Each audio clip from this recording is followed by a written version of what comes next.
Good morning students, मैं are के sir are के कॉम्पिटेटिव क्लासेस में आपका फिर से स्वागत करता हूं। और आज मैं फिर से लेकर आ गया हूं प्लेटफॉर्म 2700 के सॉल्यूशन का अगला पार्ट। अभी तक 120 तक का सॉल्यूशन हम सब देख चुके हैं। आज हम लोग देखते हैं उसके आगे, तो आप वीडियो को जरूर अंत तक देखिएगा। 100% आपको समझ में आएगा। यदि कोई प्रॉब्लम हो तो आप कमेंट जरूर करिए ताकि दूसरे तरीके से समझा पाऊँ। और जितने भी चैप्टर्स चल रहे हैं उसे भी आप देखते चलिए। साथ ही साथ जीके जीएस का भी डेली सेट प्रैक्टिस स्टार्ट हो चुका है स्पेशल एनटीपीसी ग्रुप डी के लिए। और जल्द ही आपको चैप्टर वाइज भी one liner question, objective question भी अवेलेबल करवाया जाएगा। तो आइए देखते हैं 121 से क्वेश्चन नंबर 121। ध्यान दीजिएगा, एक कस्बे की 5% जनसंख्या की किसी महामारी में मृत्यु हो जाती है और बची जनसंख्या मतलब जितना बचा उसमें 8% घबरा कर कस्बे को छोड़कर चले गए। यदि कस्बे की कुल जनसंख्या अभी 88,274 है तो शुरुआत में जनसंख्या क्या थी? बोलिए सिंपल है सर, पी मान लेते हैं, एक्स मान लेते हैं। भाई शुरू में पी था, 5% मृत्यु हो गई तो बच गया 95%, परसेंट के बदले बदला में 100। अब जितना बचा उसका 8% भाग गया तो बचा कितना? 92/100। तब जाके जनसंख्या हो गया 88,274। अब जो कट रहा है काट दो, जो आएगा पी का मान आंसर 19×5 = 95, 20×5 = 100, 23 चौका 92, 25 चौका 100। काट देते हैं, 19 से काटिए या तो 23 से काटिए, जिससे कट रहा है ईजीपी में काट सकते हैं। 19 से काटते हैं, 19 चौका 76, 88 में 76 कटेगा, बचेगा कितना? 12, 12 पर 2 122, 19 छक्का 114, तो बचा कितना? 14 हो गया तो बचा 8, 87, तो 87 बचा। फिर 19 चौके 76 करेंगे तो 7 4 19 चौक 76, फिर से 19 चौक 76 बचा कितना? 12, 12 पर 2 122, 19 छक्के 114, तो बचा कितना? 8, 8 पर 7 87, तो 19 चौक 76, तो फिर बचेगा आपको 87, 7 4 11, 114, फिर 19 छक्के 114 कट गया। अब 23 से काटेंगे, 23 दूनी 46, बचेगा 0, 23 दूनी 46, 202। अब ये गुना करेंगे तो ये हो जाएगा 25 दूनी 50 मतलब 500। अब ये तिरछा गुना होगा, पी का मान हो जाएगा 500 गुना 202। गुना करेंगे 0 0, 5 दूनी 10 के 0, बचा कितना? आपको 1, फिर 5 को 20 से गुना करेंगे 5 100 और 1 101। यानी हम कह सकते हैं कि प्रारंभ में जो जनसंख्या था 1,01,000 था। आप अपने ऑप्शन से मिलाइए, option number D. Next question number 122। एक धनात्मक पूर्णांक को 40-50 गुना करने पर यह संख्या एक पूर्ण वर्ग बन जाता है। कह रहा है एक धनात्मक पूर्णांक को 40-50 गुना करने पर पूर्ण वर्ग बन जाता है, तो इस संख्या का वर्गमूल क्या है? तो पहले 40-50 को तोड़ देते हैं। 40-50 को हम लिख सकते हैं 2 गुना 20-25। अब 20-25 हम पहले से जान रहे हैं किसका है? 45 का वर्ग है। तो बोलिएगा कि सर ये तो 45 का वर्ग है, मान लीजिए इसको तो हम लिख सकते हैं 45 गुना 45, लेकिन ये तो सिंगल 2 है, तो निश्चित रूप से इसमें 2 से और गुना करेंगे तभी नहीं पूर्ण वर्ग बन सकता है। तो 2 से और गुना करिएगा, उसके बाद ये जितना आएगा इसका वर्गमूल निकाल देना है। तो बोले सर 2 से तो कम, यदि पूछता कम से कम कितना से गुना करें तो 2 से, लेकिन बोल रहा है कि वर्गमूल जो संख्या बनेगा उसके बाद उसका वर्गमूल ज्ञात करिए। तो अब इसका वर्गमूल, तो बोले सर 2 2 और 2 4 है तो 2 हो जाएगा, 45 2 है तो 45 हो जाएगा। यानी जो संख्या बनेगा गुना करने के बाद जो पूर्ण वर्ग बनेगा उसका आंसर होगा, यानी वर्गमूल होगा 90। आप अपने ऑप्शन से मिलाइए, option number B. Next question number 123। Diksha ने एक परीक्षा में 58% अंक प्राप्त किए जिसके अधिकतम अंक 450 थे। अधिकतम मतलब 100%, अधिकतम किसी भी परीक्षा में अधिकतम उसको पूर्णांक बोलते हैं। तो उसे अंक प्राप्त हुए, खाली आसान कितने अंक प्राप्त हुए? सिंपल है, 450 अधिकतम अंक थे। 450 की तुलना 100 से, 58% लाया तो 58 से काट देते हैं। काटिए, 1 0 से 1 0, 5 से 5 दूनी 10, 9 5 45 और 2 से काटेंगे 29 दूनी 58। 29 को आप 9 से गुना करिए, 29 गुना 9 करेंगे तो हम लोग का आ जाएगा 261। 29 गुना 9 करेंगे तो हम लोग का आंसर आ जाएगा 261, यानी option number C. Next question number 124। Question लिखा हुआ मैं लिख देता हूं, a - b के whole cube plus b - c के whole cube plus c - a के होल क्यूब बटा 3 a minus b into b minus c into c minus a बराबर 1। चलिए एक फॉर्मूला होता है, इसको ध्यान रखना है कि यदि a plus B plus C बराबर 0 हो तो A cube plus B cube plus C cube का मान 3abc होगा। याद होगा आपको, पहले से भी नहीं याद है तो याद रखिए। तो यहाँ पे a प्लस बी को पूरा को a माना जाए, इसको a, इसको b और इसको c, तो इसको जोड़ेंगे तो a प्लस में a माइनस में कट गया, b प्लस और यहाँ b माइनस कट गया, c minus c plus cut गया, यानी 0 आ रहा है। यानी निश्चित रूप से तीनों को जोड़ के 0 ही आ जाएगा। तो 0 आ जाएगा तो ये पूरा को a माने तो यहाँ पर इसी रूप में बैठ गया, a cube plus B cube plus C cube, तो बोले सर उसका भी मान 3abc हो जाएगा। तो 3abc मतलब 3 into a minus B into B minus C into C minus A, और नीचे ऑलरेडी पहले से दिया हुआ है 3 into a minus B minus C और सी माइनस ए, कट जाएगा। इसका आंसर हो जाएगा 1। आप अपने ऑप्शन से मिलाइए, option number A. Next question number 125 कह रहा है निम्नलिखित में से कौन सा भिन्न 5/9 के बराबर नहीं है। 5/9 के बराबर नहीं है, तब तो आप ऑप्शन से ही देखिएगा। आप देख लीजिए आपका कौन ऑप्शन है जो 5/9 के बराबर नहीं है। पहला ऑप्शन है 105/198। अब 105/198 को काट के देखिए, 80/144 को काट के देखिए। 80/144 को काटते हैं 16/80, 16/144 हो ये गया 5/9। 40/72 को काटते हैं 8/40, 8/9 5/9 हो ही रहा है। 25/45 को 5/25, 5/9 हो ही रहा है, यानी 3 ऑप्शन बी सी डी हो ही रहा है। तो ए को ही काटिए, तो यही वाला तो हम लोग का नहीं हो रहा है। यदि हम 5 ऊपरे रखते हैं तो 21/5 होता है, तो 21 से 5 बार में कट रहा है, तो क्या 198 21 से 9 बार में कटेगा? नहीं कटेगा। निश्चित रूप से आपका पहला ऑप्शन ही है ए, जो कि 105/198 है, जो कि 5/9 के बराबर नहीं है, यानी हम लोग का आंसर होगा option number A. Next question number 126, जरा ध्यान देना है, थोड़ा सा बड़ा कैलकुलेशन होगा लेकिन समझना जरूरी है। क्वाड्रेटिक इक्वेशन, मान लीजिए अल्फा और बीटा समीकरण ax square plus bx plus c बराबर 0 के मूल कौन कौन है? Alpha and beta. उसके बाद आइए, कह रहा है कि यहाँ पे बाई लिखा हुआ है लेकिन एक्चुअली में गामा लिखाना चाहिए। गामा और डेल्टा समीकरण, यानी गामा एंड डेल्टा समीकरण किसका? px square plus qx plus r बराबर 0 का मूल है। ये अलग हो गया और ये अलग इसका मूल हो गया, इतना दिया हुआ है। तो क्वेश्चन कर रहा है d1 d2 इसके सापेक्षिक विवेचक हैं, विवेचक।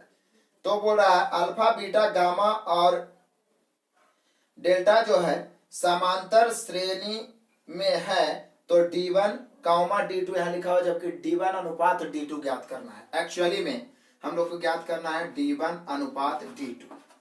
अब जरा ध्यान दीजिएगा, यदि आप द्विघात समीकरण जानते होंगे, कुछ ध्यान होगा तो आप जरूर पढ़े होंगे, d बराबर होता है b स्क्वायर माइनस 4ac, जहां x स्क्वायर के बगल वाला a, x के बगल वाला b और ये c है। द्विघात समीकरण का वीडियो एक मैं बनाया, उसे जरूर देखिएगा।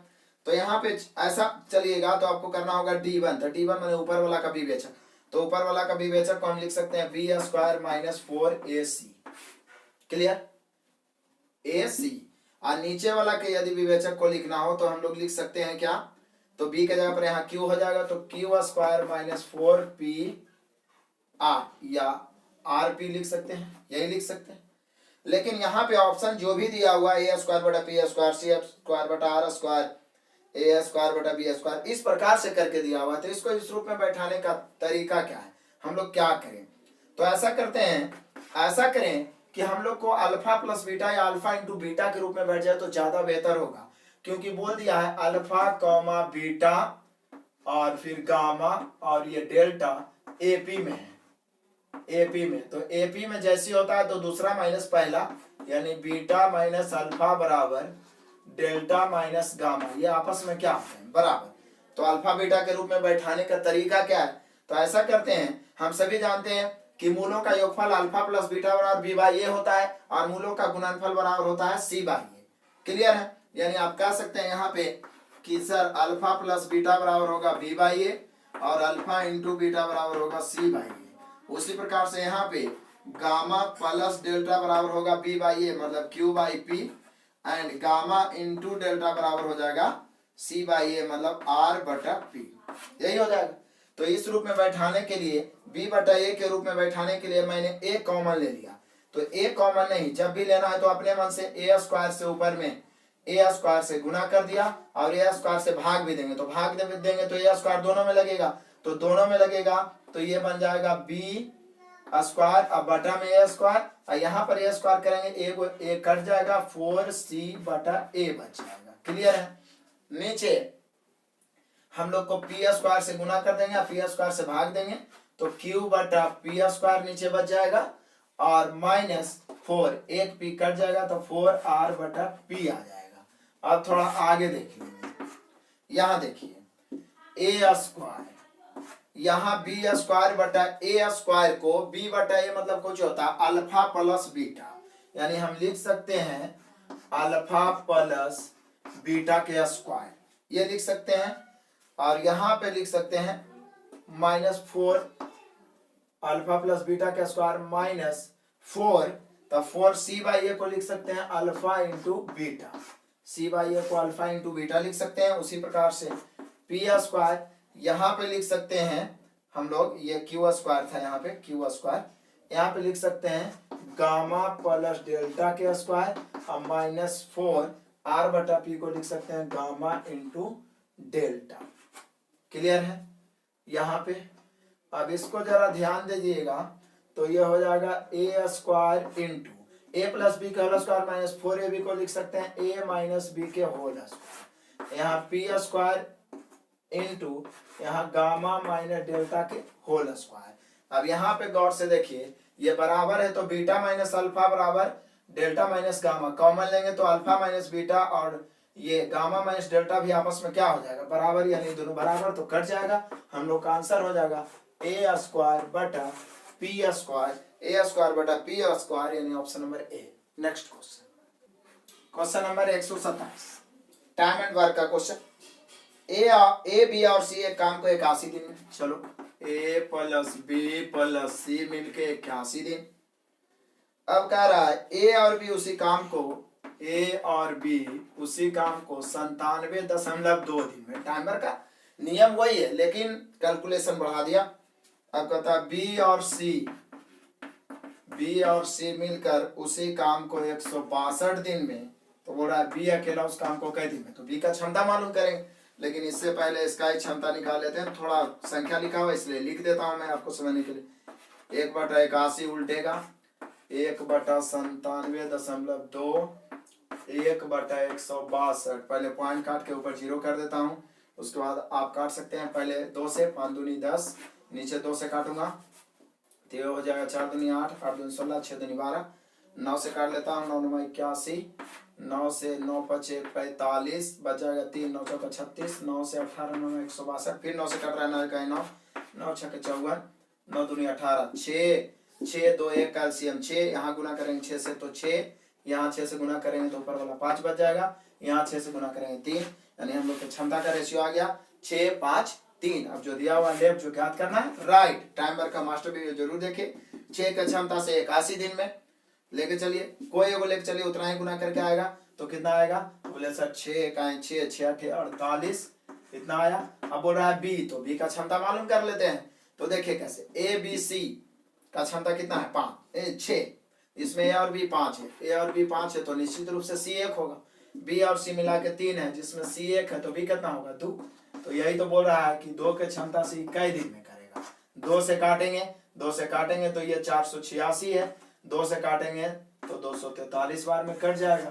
तो हम लोग का आंसर हो गया डी का मान 243, यानी कि हम लोग का आंसर हो जाएगा 243। काम करने में सी लेगा 243, option number C. Question number 128, simple question. 9 और 12 के लिए तीसरा अनुपात ज्ञात करें। 9 और 12 के लिए तीसरा अनुपात मैंने तृतीय अनुपात, और रेशियो में पढ़े होंगे ए और बी का तृतीय अनुपात होता है बी स्क्वायर बटा ए, जहाँ ए का काम पहला बी का काम बाद में। तो बी स्क्वायर बटा ए, तो बी हो जाएगा 12 के स्क्वायर बटा 9, 12 के स्क्वायर 144, 144 बटा 9 काटेंगे 16 9 144, हम लोग का आंसर हो गया 16, option number C. Question number 129। राधीन और ब्रैटिन मिलकर एक काम को 12 दिन में कर सकते हैं। मैं लिख रहा हूं यहाँ पे राधीन प्लस ब्रैटिन कितना दिन में कर सकते हैं? 12 दिनों में। वे मिलकर काम प्रारंभ करते हैं, लेकिन काम समाप्त होने से 5 दिन पहले राधीन को काम छोड़ना पड़ता है, जिसके परिणाम स्वरूप काम को समाप्त करने में कुछ लिख दिया यहाँ कुल 15 दिन का समय लगता है। यदि ब्रैटिन अकेला काम करता तो इस काम को समाप्त करने में कितने दिन लगेंगे? सिंपल, थोड़ा क्वेश्चन बड़ा पढ़ने में। कहता राधीन और ब्रैटिन मिलकर काम करेगा तो कई दिन? 12 दिन में। वे मिलकर काम प्रारंभ करते हैं, लेकिन काम समाप्त होने से 5 दिन पहले राधीन काम छोड़ देता है, जिसके परिणाम स्वरूप कार्य को समाप्त करने में कुल 15 दिन लग जाते हैं। सोचिए कि यदि ये दोनों करते रहते काम तो कई दिन लगता? रेगुलर करते तो 12 दिन लगता। लेकिन काम तो दोनों शुरू किए, लेकिन 5 दिन पहले राधीन काम को छोड़ देता है, तो 5 दिन पहले छोड़ देता है तो 15 दिन लगा। इसका मतलब दोनों मिलकर 10 दिन क्या होगा? फिर से दोनों साथ में करेगा तो लगातार 12 दिन, लेकिन 5 दिन पहले एक आदमी छोड़ देता है, राधीन छोड़ देता है, तब 15 दिन लगता। तो 5 दिन पहले छोड़ा तो 15 दिन, यानी 10 दिन क्या होगा? तभी तो 5 दिन और होता तो 15 दिन, यानी दोनों ने मिलकर 10 दिन किया। तो 12 दिन में 10 दिन कर लिया तो बचा कई दिन? 2 दिन। बचा कितना दिन? 2 दिन। उसमें जब ये छोड़ दिया तो 15 दिन टोटल लगा। इसका मतलब अंतिम में जो बचा राधीन छोड़ दिया तो ब्रैटिन अंतिम में क्या होगा? कई दिन? 5 दिन। अंतिम 5 दिन अकेले क्या होगा? क्योंकि राधीन तो छोड़ ही दिया 5 दिन पहले, तो ये काम बराबर हो जाएगा। ये दोनों मिलता तो 2 दिन, लेकिन ब्रैटिन को अंतिम 5 दिन करना पड़ा। अब क्या है? टाइमर पढ़े हैं, बराबर है, रेशियो उलट जाएगा। रेशियो हो जाएगा 5:2। राधीन ब्रैटिन 5, ब्रैटिन 2, तो राधीन कितना? तो बोलिए सर राधीन की क्षमता 3। अब जिसका पूरा समय दे रहे उसको लेके चलेंगे। स्पेशल इसका टाइप मैंने एक बताया है, टाइमर पार्ट 2 करके स्पेशल, जिसमें कंफ्यूजन होता है। तो 5 की क्षमता से 12 दिन। तो यही पूछ रहा है हम लोग से कि बताइए कि इस काम को समाप्त करने में कितने दिन लगेंगे। यदि ब्रैटिन अकेले करेगा तो ब्रैटिन की क्षमता कितना लाए आप? तो बोले कि सर 2। तो ब्रैटिन अकेले करेगा तो 2 की क्षमता से कितना दिन लगेगा? D दिन। 6 दूनी 12, 6 5 30, यानी हम लोग का आंसर आया 30 दिन। Option number D.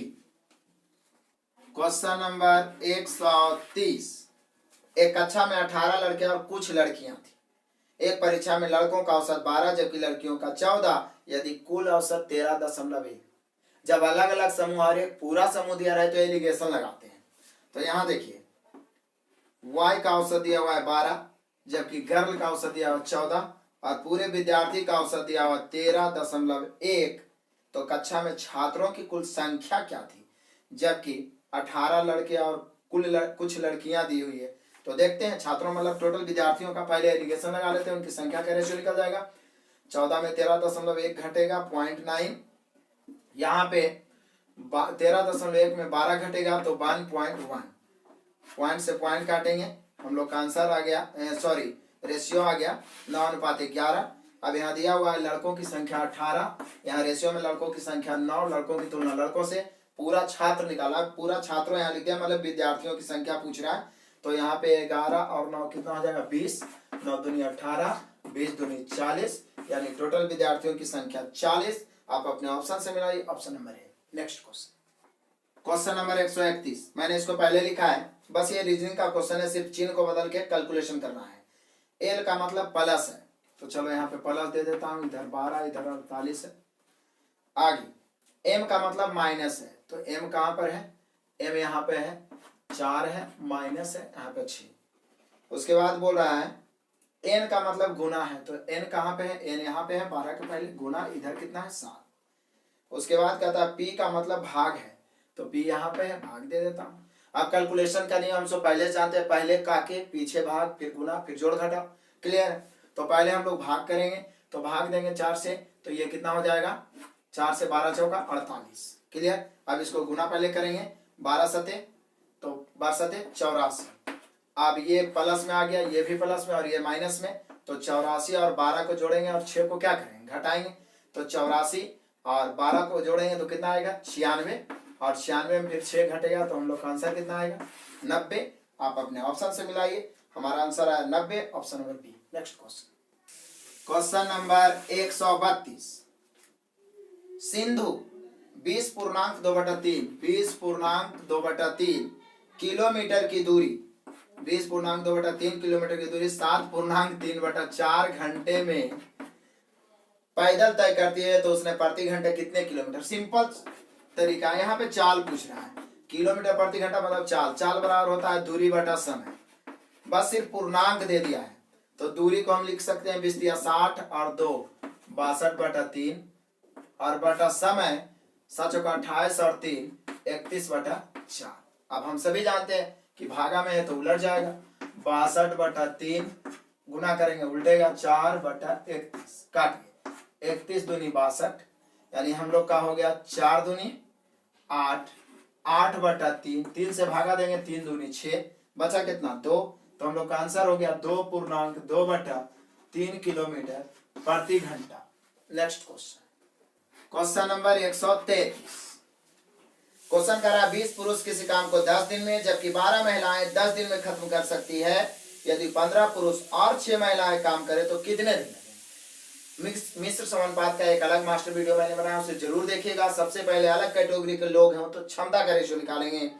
तो 20 पुरुष माने 20 मैन किसी काम को 10 दिन में, जबकि 12 महिलाएं यानी 12 वो मैन भी उस काम को 10 ही दिन में। तो काट दीजिए, 10 से 10 कैंसिल, 4 से 4 तिहाई 12, 4 × 5 = 20, 2 या 2 से अधिक राशि बराबर हो तो कोफिशिएंट उलट जाता है, 3 इधर 5 इधर, रेशियो निकल गया पुरुष का महिला का। अब जैसे बोल रहा है लेफ्ट और जो दिया जो ज्ञात करना है राइट। अब शुरू से चल दीजिए, 20 पुरुष तब 20 × 60 या तो फिर 12 महिला लेके चलिए तो 12 × 5 = 60, तो कोई वो लेके चलिए 60 कई दिन में, तो बोल रहा है कि 10 दिन में। अब राइट साइड जो पूछ रहा है 15 पुरुष 15 × 45 और मैंने जुटेगा 15 पुरुष तो 15 × 45 और 6 महिलाएं 6 × 5 = 30, 45 और 30 तो बोले सर 75। बोल रहा है कितना दिन में कर देगा, तो डी दिन में। काटो, 15 से काटेंगे 15 × 4 = 60, 15 × 5 = 75, 5 से काटेंगे 5 दूनी 10, गुना करेंगे 4 दूनी 8, यानी हम लोग का आंसर आ गया डी का मान 8 दिन, यानी 15 पुरुष और 6 महिलाएं मिलकर काम को 8 दिन में करेगा, ऑप्शन नंबर ए। Question number 134। सिंपल क्वेश्चन है, एक व्यक्ति 9% के सालाना साधारण ब्याज पर 32,000 रुपया लेता है और उसे 10% सालाना चक्रवृद्धि ब्याज दर पर बैंक में जमा कर देता है। मतलब उधार लेता है 9% पर और जमा करता है 10% पर। अब कहता है कि तीसरे साल के अंत में उसके धन में कुल कितनी वृद्धि होगी। सिंपल है, उधार लिया कैसे, बोले यार 9% एएसआई पर, दिया कैसे बैंक को 10% सीआई पर, कितने वर्ष बाद बोल रहा है 3 वर्ष। तो एएसआई 3 वर्ष का हो गया 9 × 27, जबकि 10% वार्षिक दर से 3 वर्ष का सीआई होता है 33.1, तो उसको लाभ कितना होगा, जो लाभ होगा वही वृद्धि 6.1। अब कर दीजिए, टोटल मूलधन दिया हुआ है 32,000, 32,000 की तुलना 100 से, गुना कितना से 6.1 से, काटेंगे 2 शून्य से 2 शून्य, ये पॉइंट के बदले 1 शून्य। अब 61 को गुना करेंगे, 32 का नहीं आ रहा है तो ऐसे गुना कर सकते हैं आप, 2 × 1 = 2, उसके बाद 6 दूनी 12, इधर 3 × 1 = 3, 12 × 3 = 15 के 5, इतने पर आप आंसर मार सकते हैं। ऑप्शन एक ही गो में 52 आपका आ ही रहा है, 1952, नहीं तो फिर 6 × 18 = 19, आप लोग का आंसर हो गया 1952। आप अपने ऑप्शन से मिलाइए, option number A. Next question, question number 135। ये सिंपल श्रृंखला यानी सीरीज का क्वेश्चन है, रीजनिंग का। देखते हैं क्या कर रहा है, पहले क्वेश्चन लिख दिए। 8 से 11 हो गया 3 बढ़ा, 11 से 16 5, 16 से 23 7, नहीं लग रहा है विषम संख्याओं के रूप में बढ़ रहा है, पहले 3 फिर 5 फिर 7, यहाँ पे कितना बढ़ रहा है, तो बोलिए सर 9 बढ़ रहा है, तो निश्चित रूप से यहाँ पे 11 बढ़ेगा, 32 में 11 बढ़ेगा तो हम लोग का आंसर हो जाएगा 43, यानी वाट का मान हो गया 43, option number B. Next question, question number 136।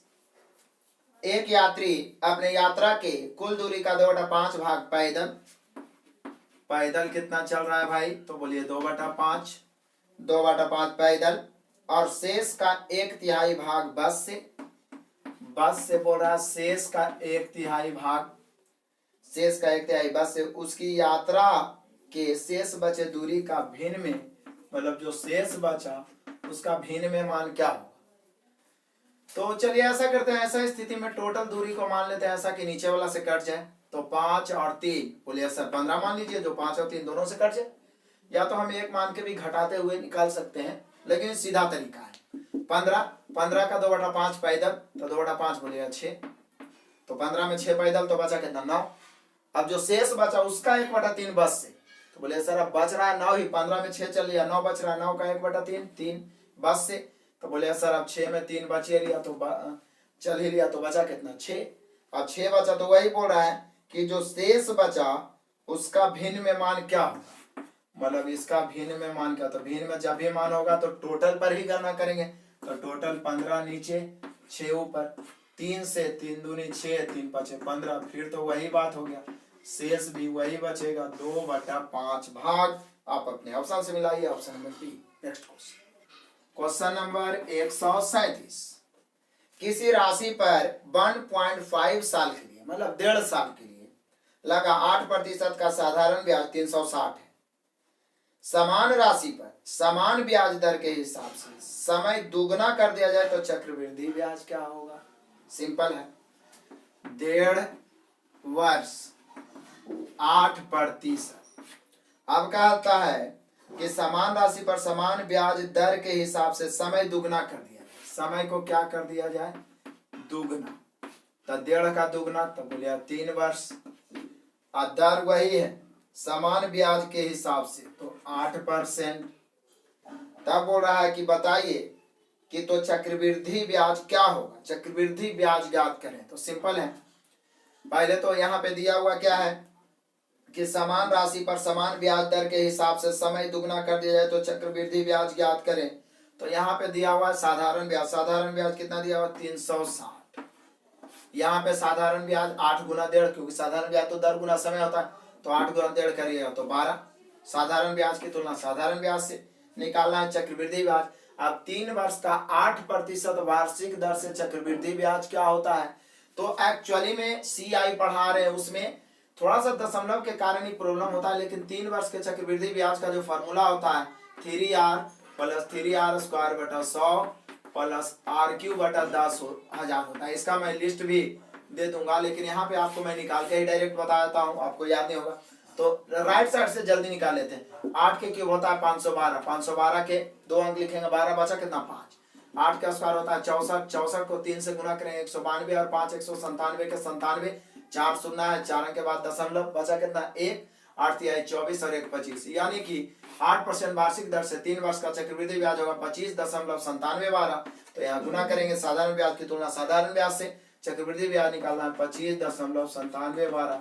Calculate करिए आंसर, बोलिए 12 से काटेंगे 12 तिहाई 36, अब 3 से गुना करना तो सबको आता होगा, एगो 0 दे देते हैं, 3 दूनी 6, 3 इकाई 3, 3 7 21 के बचा 2, 3 नमा 27 और 2 29 के 9, बचा कितना 2, 25 दिया 75 और 2 77। अब कहेंगे के बाद दशमलव, तो 1 2 3 4 अंक, 1 2 3 4 अंक के बाद दशमलव, यानी हम लोग का आंसर हो जाएगा 779 दशमलव। अब ऑप्शन देख के आप मान आंसर मार दीजिए, 779.13, 779.13 आपका आंसर हो गया, option number A. Next question number 138। चलिए ट्रिगोनोमेट्री का सिंपल क्वेश्चन है, करा 10 sec square x minus 9 tan square x बराबर 13, और 0 डिग्री से बड़ा है x और 90 डिग्री से छोटा। सिंपल है, मतलब x का मान 0 90 के बीच में ही होना चाहिए। तो x का मान क्या है, सिंपल तरीका है, या तो आप सेक में बदल दो या तो दोनों को tan। और हम सभी जानते हैं कि sec square x minus tan square x का मान 1 होता है। ये फॉर्मूला तो सभी को बचपन से ही याद होगा। तो आइए ऐसा करते हैं, tan में ही बदल देते हैं, 10 इंटू सेक स्क्वायर x को हम 1 प्लस tan स्क्वायर x लिख सकते हैं, माइनस रहता है फॉर्मूला में, 1 plus tan square x minus 9 tan square x बराबर 13। अब ब्रैकेट तोड़ेंगे तो 10 plus 10 tan square x minus 9 tan square x बराबर 13। 10 में से 9 घटेगा, बचेगा कितना, तो बोलिए सर एगो बच जाएगा tan स्क्वायर x, 10 उधर जाके 13 में घटेगा तो 3, tan स्क्वायर x का मान 3, तो tan x का मान √3, और जैसे ही √3 आया तो √3 tan में 60 डिग्री का मान होता है। इसका मतलब x बराबर हम लोग का आंसर हो गया 60 डिग्री। यानी कि यही तो पूछ रहा है हम लोग से कि x का मान क्या होगा, answer 60 degree, option number A. Next question number 139। Ratio का बहुत ही अच्छा क्वेश्चन है। ए बी और सी के बीच 1380 को बांटा गया, जिसमें ए को सी से 5 गुना और बी को सी से 5/3 गुना। तो ए बी सी निकाल लेते हैं, पहले भिन्न वाला ही लेके चलेंगे। ए को सी से 5 गुना और बी को सी से 5/3 गुना। बी को सी से 5/3 सी से लगा सी में, जिसमें का अथवा से लग गया उहारा दूसरा अंश। रेशियो का सबसे इंपॉर्टेंट, सी से तो सी 3 हो गया, अब बी कितना हो गया 5। तो बोल रहा है शुरू में बोला है ए को सी से 5 गुना। अब ए को सी से 5 गुना तो सी कितना है 3, 3 का 5 गुना कितना हो जाएगा 15। यानी हम लोग का ए बी और सी का रेशियो हो गया 15:5:3। तो अब बांटना किसको है, तो बोल रहा है 1380 को बांटना है। तो यहाँ 1380 यहाँ जोड़ेंगे, 15 5 20 और 3 23। टोटल की तुलना टोटल से, तीनों का हिस्सा निकालना है तो एक बार 15 से, एक बार 5 से, एक बार 3 से, 3 छक्कर 3 से 60 बार में, 15 छक्कर 90, 900, 6 5 30 मतलब 300, 60 5 60 या 180। यानी ए का हिस्सा 900, बी के 300 और सी के 180। आप अपने ऑप्शन से मिलाइए, option number A. Next question number 140, recurring का क्वेश्चन। यदि 0.41 इस पर रेकरिंग है का साधारण भिन्न के रूप में 41/999 n टाइम्स के द्वारा दिया जाए तो n का मान क्या होगा। सिंपल बात है, मतलब नीचे में कई गो n आएगा वो पूछना चाह रहा। तो सिंपल आपको पहले ही बता चुके हैं, रेकरिंग हटाएंगे दशमलव खत्म, बटा में जय गो अंक है उतना 9, यानी इसका हो जाएगा 41/9। तो यहाँ 9 कई टाइम्स आया, कई बार आया, तो बोले सर 9 2 बार आया, तो वही तो बोल रहा है कि n का मान क्या होगा। तो n का मान हो गया 2, option number C. Next question number 141। यदि x का मान दिया हुआ है a sin theta plus cos theta और y का मान b sin theta minus cos theta, तो x² प्लस y² b का मान क्या होगा। सिंपल है, x का मान दिया हुआ है a sin theta plus cos theta, तो चूंकि स्क्वायर है तो स्क्वायर हो जाएगा a² sin theta plus cos theta के स्क्वायर, और बटा नीचे तो ऑलरेडी दिया हुआ है, यहाँ पे a स्क्वायर दिया हुआ है, x² बटा a स्क्वायर, y² बटा b स्क्वायर हम लोग को निकालना है। तो यहाँ पे a स्क्वायर पहले से हो गया। अब यहाँ पे आएंगे तो यहाँ पे प्लस इसका मान रखेंगे y का, तो y का मान दिया हुआ है b into sine theta minus cos theta, तो स्क्वायर हो जाएगा, तो b² sine theta minus cos theta के स्क्वायर। अब बटा तो ऑलरेडी b² कट गया, a स्क्वायर कट गया। अब देखिएगा जरा ध्यान से, इसको a मान लिया जाए, इसको b, तो a प्लस बी का होल स्क्वायर और प्लस a माइनस बी का होल स्क्वायर बराबर होता है 2 into a square plus b square. ऐसे भी यहाँ पर प्लस 2ab यहाँ पर माइनस 2ab कट जाएगा, तो बच जाएगा 2 sine square theta plus cos square theta बराबर 2 इंटू, इसका मान क्या होता है 1, 2 इंटू 1 मतलब 2 को 1 से गुना करेंगे तो 2 आएगा, यानी हम लोग का आंसर होगा 2, option number B. Next question 142। Kalyan अपनी बहन से 2 गुना बड़ा है और अपने पिता से 5 गुना छोटा। 2 साल बाद उन दोनों की उम्र को जोड़े तो 52 साल हो गया। अब कल्याण की बहन कितने साल की है, आप समझिए। कल्याण अपने बहन से 2 गुना बड़ा है, बहन 1 तो कल्याण 2 है, मैंने वर्तमान में परसेंट। पिता से 5 गुना छोटा था, पिता से छोटा है 5 गुना, तो पिता कल्याण से 5 गुना बड़ा, तो कल्याण 2 है तो पिता 5 गुना कितना 10। क्लियर। अब बहन का पूछ रहा है, यहाँ पे कंफ्यूजन हो सकता है क्वेश्चन पढ़ने में कि लिखा हुआ 2 साल बाद उन दोनों की उम्र जोड़े तो 52 साल होगी, मतलब कल्याण और पिता का यहाँ दिया हुआ है। क्लियर करना चाहिए यहाँ पे क्वेश्चन में, यहाँ पे ऐसा नहीं लेकिन एग्जाम में आपको पता चलेगा। तो कल्याण और पिता के 2 साल बाद 52 होगा।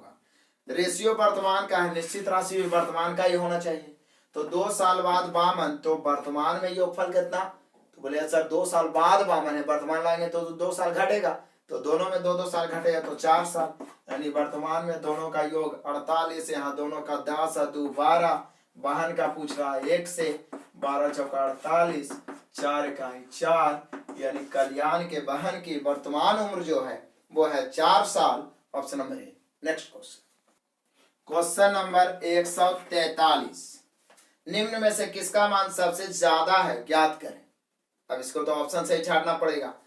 5 की घात 5, फिर द्वारा 12 की घात 9, फिर बोल रहा है 10 की घात 11 और 11 के घात 10। अब अभी तक कभी पावर वाला क्वेश्चन पहले एग्जाम में पूछा गया तो ऊपर वाला का कुछ ना कुछ HCF होता है, जो कॉमन होता है उसे काट देते हैं, पावर छोटा हो जाता है, पता चल जाता है। लेकिन इतना बड़ा में पता कैसे करेंगे, तो बुक में देखिएगा तो सबका कैलकुलेशन करके बनाए हुए रहता है। आपको तो ऑप्शन से ही छांटना है, पता नहीं उतना समय, तो ई तो निश्चित रूप से इस हिसाब से तो ये छोटा ही होगा, पहला तो ऐसे ही छट गया। अब 12 पर पावर 9 है। अब 12 पर पावर 9, 12 गुने 12 गुने 9, 9 बार 12 गुने 12 गुने 9 बार करेंगे। और यहाँ 10 11 बार गुना है, 11 10 बार, तो निश्चित रूप से आप ई तीनों को देखें तो यहाँ 11 10 बार है, मतलब 121 121 5 बार। यहाँ 1 पर 11 सुनना होगा, यानी 12 अंक तो ये ऐसे ही हो गया। तो निश्चित रूप से आपका ये पावर के अनुसार यदि देखा जाए तो ये तो 12 पर पावर 9 है, चूंकि ये दोनों में ज्यादा अंतर, लेकिन पावर जो है 9 है, तो ये तो ऐसे ही छट गया। अब ये दोनों को देखिएगा तब तो बोलिएगा कि सर बड़ा तो यही हो जाएगा, ये 11 पर पावर 10 है और ये 10 10 गुना होता जा रहा है, तो हम लोग का सबसे बड़ा हो गया 10 पर पावर 11। ऐसे आप कैलकुलेशन करिएगा तो बड़ा बड़ा इसका कैलकुलेशन करके अंक निकालना पड़ेगा, तब जाके आंसर मारना पड़ेगा। Next question, question number 144, pie chart का बड़ा ही सिंपल क्वेश्चन पूछा था पिछला बार। निम्न पाई चार्ट वित्तीय वर्ष 17-18 में XYZ कंपनी द्वारा बनाए गए खिलौने की बिक्री की जानकारी को दर्शाता है। पाई चार्ट जोड़ के प्रतिशत में 100 होना चाहिए, डिग्री में 360 होना चाहिए। तो यहाँ पे 100 पूरा हो ही रहा है, 45 5 50 और नीचे भी 50 हो ही रहा है। अब कह रहा खिलौने की बिक्री से कुल आय 38,72,हजार प्राप्त हुई। तो किस प्रकार के खिलौने से सबसे कम आय प्राप्त हुई, तो ये तो ग्राफ देख के ही आपको पता चल जाएगा। कितना प्राप्त हुआ ही नहीं बोला, सबसे आय किस खिलौने से कम हुई, सॉफ्ट से, एक्टिविटी टॉय से, म्यूजिकल टॉय से, लर्निंग बॉक्स से। तो देख लीजिए सबसे कम किसका, तो बोले कि सबसे कम तो सर 5% है ग्राफ में, चार्ट में 5%। 5% किसका, एक्टिविटीज टॉयज। तो एक्टिविटीज टॉयज है आपका ऑप्शन नंबर बी, ऑप्शन से। क्वेश्चन नंबर 145, वर्तमान में ब्रैटिन की आयु 18 वर्ष है, जबकि उसके चचेरा भाई की आयु 7 वर्ष है। कितने वर्षों में ब्रैटिन की आयु चचेरे भाई की आयु से 1.5 गुना हो जाएगा, कितने वर्षों में। अब प्रेजेंट में ब्रैटिन है और उसका भाई है, चचेरा भाई है, तो कह रहा वर्तमान में ब्रैटिन की आयु कितना है, 18 वर्ष। प्रेजेंट में ब्रैटिन 18 वर्ष का है, जबकि उसका चचेरा भाई कै वर्ष का है, 7 वर्ष का है, 7 वर्ष का। बोल रहा है क्या, कितने वर्षों में, मतलब कितने वर्षों बाद ब्रैटिन की आयु चचेरे भाई की आयु से 1.5 गुनी हो जाएगी। तो 1.5 गुना को इसको 1 या इसको 1.5 मानिए, या तो 1.5 गुना को आप इसको 2 इसको 3 मान सकते हैं। 3/2 मतलब 1.5 गुना ही होता है, इसको 2 इसको 3। आप ऑप्शन से आप देख सकते हैं कितने वर्षों बाद, मतलब 7 में और 18 में, दोनों में कितना जोड़ें कि काट के 3:2 हो जाए। तो बोलिए कि सर पहला ऑप्शन कितना है, 15 वर्ष। 15 जोड़ेंगे 18 15 33, 15 जोड़ेंगे 7 और 15 कितना हो जाएगा, तो बोलिए सर 22।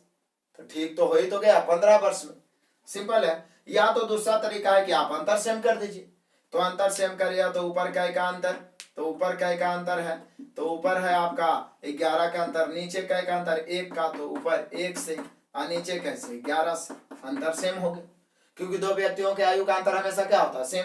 अब देखिए 18 से हो गया 33, कितना बढ़ा, तो बोले सर 15। 7 से हो गया 22, कितना बढ़ा, 15। यही तो पूछ रहा कितने वर्षों में, यानी कितने वर्षों बाद, तो हम लोग कहेंगे अंदर आंसर 15 वर्ष, option number A. Next question, question number 146, 1156 को दो व्यक्तियों के बीच 13:21 के अनुपात में विभाजित किया गया। वह व्यक्ति जिसे अधिकतम भाग प्राप्त हुआ, कितना प्राप्त हुआ उसे, तो 1156 को विभाजित किया गया, तो 1156 तो योगफल है, यहाँ जोड़ेंगे तो योगफल कितना, तो बोले सर जोड़िए तो 34 आएगा, तो इसकी तुलना 34 से। निकालना है जिसे अधिकतम प्राप्त हो। तो अधिकतम कितना, बड़ा वाला 21 से 34 का स्क्वायर 1156 होता है। 34 से 34 बार में 34 को 21 से गुना करेंगे, 34 का 4 बचा 3, 34 दूनी 68 और 3 71, यानी जो अधिकतम जिसको मिलेगा उसको मिलेगा 714 रुपया। ऑप्शन नंबर सी।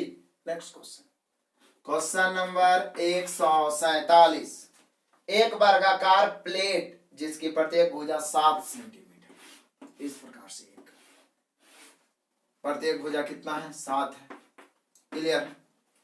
अब कह रहा है प्रत्येक कोने से 0.5 सेंटीमीटर स्क्वायर क्षेत्रफल का एक वर्ग काटा गया है, बाकी बचे भाग को कट के साथ मोड़कर एक घनाभ बनाया गया। इस खुले शीर्ष वाले घनाभ का आयतन।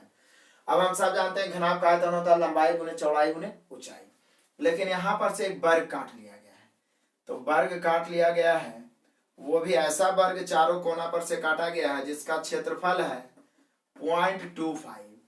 तो क्षेत्रफल 0.25 है, क्षेत्रफल 0.25, तो निश्चित रूप से भुजा 0.5 होगा, क्योंकि क्षेत्रफल भुजा स्क्वायर होता है।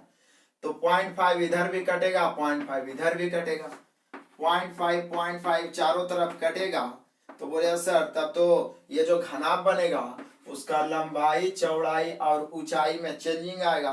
तो देखिए जब इसको काटेंगे तो अब यही वाला भाग ना लंबाई, यही वाला भाग चौड़ाई बचेगा। तो 7 में 0.5 घट जाएगा, मतलब एक घट गया, बचा कितना 6। चौड़ाई भी 7 है तो 0.5 घट जाएगा, बचा कितना 6। क्लियर है। उसके बाद अब बचा ऊंचाई, तो इस काट कितना रहे 0.5, इसी को ना मोड़ेंगे तो ये ऊंचाई बन जाएगा।